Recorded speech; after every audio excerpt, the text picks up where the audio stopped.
خلقها الله عاجزة عن النطق، لكنه ميزها بموهبة عجز الكثير من الناطقين عن احترافها.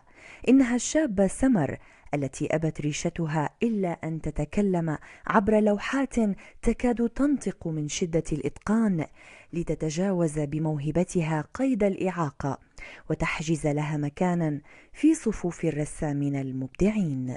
صحيح انه سمر هي ما بتحكي او ما بتسمع، بس هي عندها ريشه بتحكي وبتسمع. صدقا انا في شغلات انا بقعد بتعلمها منها. يعني هلا هي مثلا ما شاء الله عندها قوه الصبر.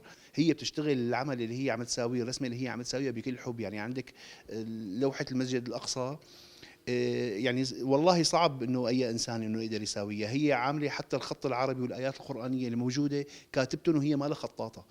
نشأت سمر في أسرة إمكانياتها محدودة، إلا أن شغفها كان لا حد له حين اكتشف قدراتها المتمرس في حرفة العجن ماهر بوزو ليصقل موهبتها أكثر من خلال خبرته العميقة في قواعد الرسم.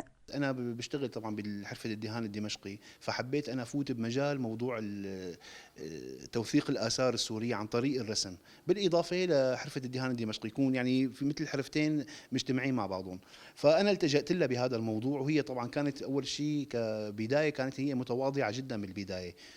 حاولت انا اطور موهبتها اللي هي موجوده. هلا انا ما بشتغل، ما برسم، ما عندي هي القدره عن الرسم بالنسبه اللي هي بتشتغل عليه، بس انا عندي عين بقدر انا اوجه الصح، اعرف الصح من الغلط.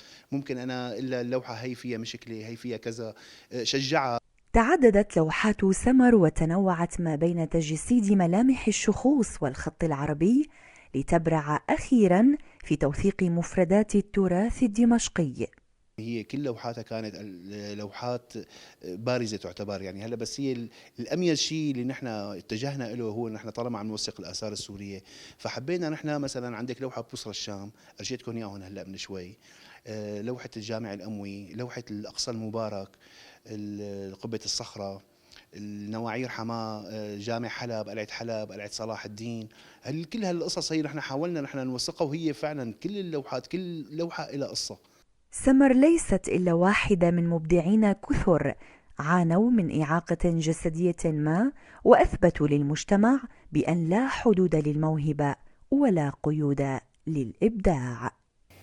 بالإصرار والمثابرة استطاعت الشابة العشرينية أن تنقل أحاسيسها عبر فنها بصمت أنيق يروي ما بداخلها بأبلغ تعبير. لارا نخال، دمشق، الاتجاه.